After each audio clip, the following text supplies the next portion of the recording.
We were honored to be joined by President Clinton, who on more than one occasion has honored John Dingell for his service. I think most recently before was for the 50-year anniversary of your service in Congress, where many of us came together at that time. We were joined also by Speaker Foley and the former Minority Leader Bob Michael. And again, a sign of bipartisanship. All came together to pay tribute to the 19,420 days John Dingell served alongside us. Today we have an opportunity to again pay tribute on the actual day that he breaks the record. Yesterday was a tie, today we break the record. It's also a personal privilege for me to speak about John, as my father, Thomas D'Alessandro Jr., served with John's father in the Congress before John came here. Every chapter in John Dingell's life has been lived in service to our country. John came first to these halls, as I mentioned last night, and we all know, as a congressional page. I see that all the pages are gathered in the back of the room to hear the story of one of their colleagues, a former page, who has reached the heights in the Congress of the United States. Thank you, pages. He was a page in 1941 when he was standing on the floor when President Roosevelt asked Congress to declare war on Japan. That war called John to serve again. Not now as a page, but a few years older and old enough to serve in the military, where he rose to the rank of second lieutenant in the Army. It also began a public life dedicated to making America strong, both at home and abroad. Just barely old enough to be a member of the greatest generation, John Dingell applied his brilliant mind, his great judgment, and his broad vision to making the future better for generations to come. John always made clear that a strong America had to be a healthy America, continuing a tradition his father had begun. In every Congress, John has introduced a bill for universal national health insurance. Because of his tireless work in securing health care for the elderly, John presided in the House in 1965. He presided where you stand now, Congressman Shower, when Medicare was passed into law. He gavelled it down, and that gavel he used that day still sits on his desk.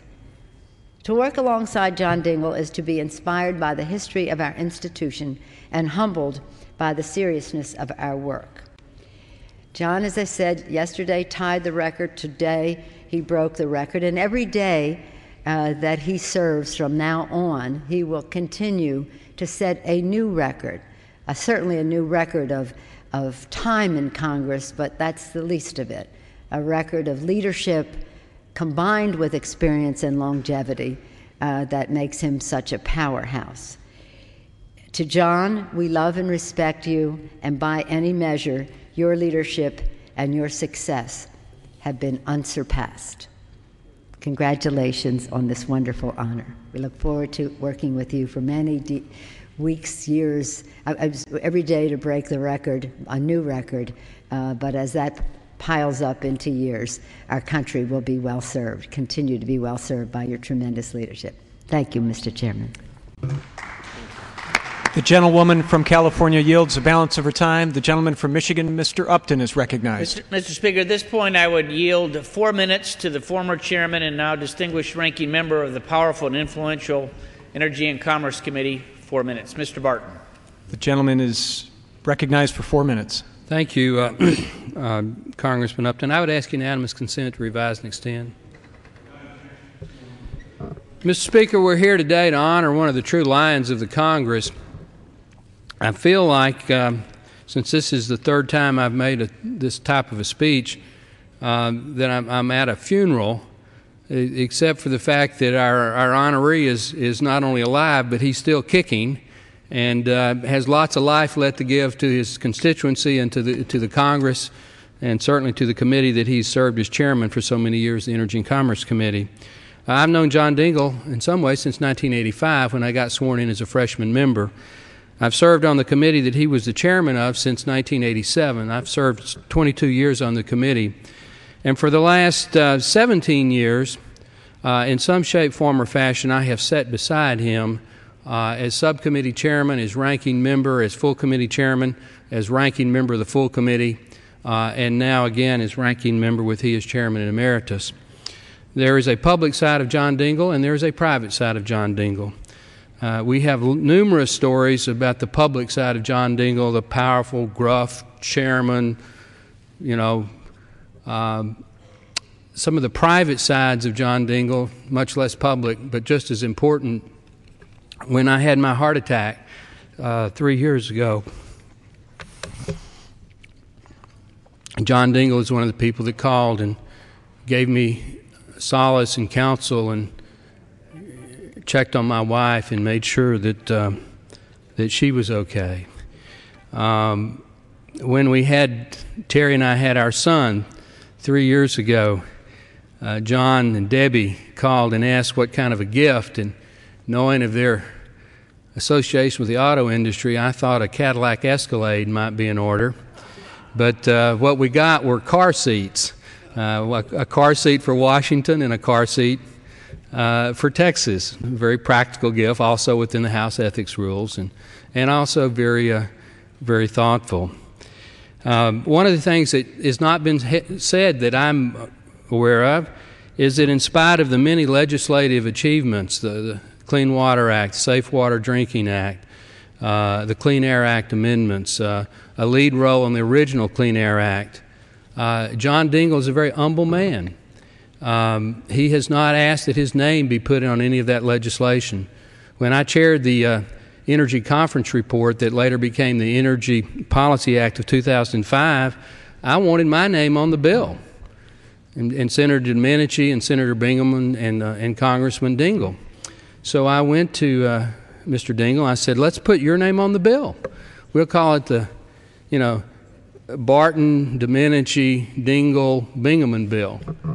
And he said, no, he didn't want his name on the bill. And I said, well, is it because it's too controversial?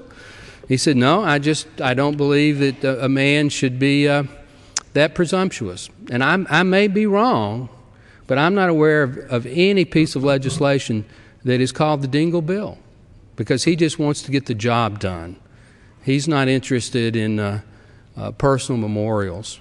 As I've said numerous times, when they write the history of the Congress of the 20,000 men and women who've had the honor to call themselves U.S. representatives, John Dingell will be one of those representatives that is highlighted.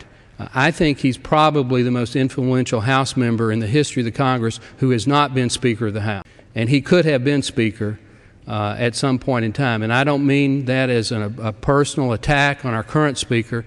I'm just saying the esteem that this man has been held in for over 50 years is something that we should all try to emulate, because on both sides of the aisle, he is really, really held in high esteem and is considered, as I said earlier, one of the lions not just of this Congress, but of every Congress. And I consider it one of the highest honors of my life that I have been able to serve with him and by him and learn from him, and on occasion emulate him. And Madam Speaker, I will also say that he still has work to do. The fact that we're all honoring him with these resolutions today. Could I have an additional 30 seconds? Minute. You may proceed. The fact that we're honoring this fine gentleman today does not mean that he can rest on his laurels. I fully expect within the month to be totally engaged on opposite sides in the public health care debate as he tries to fulfill one of his lifetime obligations of moving some sort of a national health care bill. I believe in a more market-oriented private sector approach. So while part of me says I wish he would go ahead and retire, the better part of me says we want you here, Chairman Dingell. We want you engaged in the debate. We want you giving your ideas on what you think is right for the American people, just like you've been doing for the last 53 years and some odd days. Because on your best day, you make this body in our country a better body and a better country. And even on your worst day, you improve the atmosphere and improve the prospects for a brighter future for our people, the United States of America. God bless you. The gentleman yields back the balance of his time.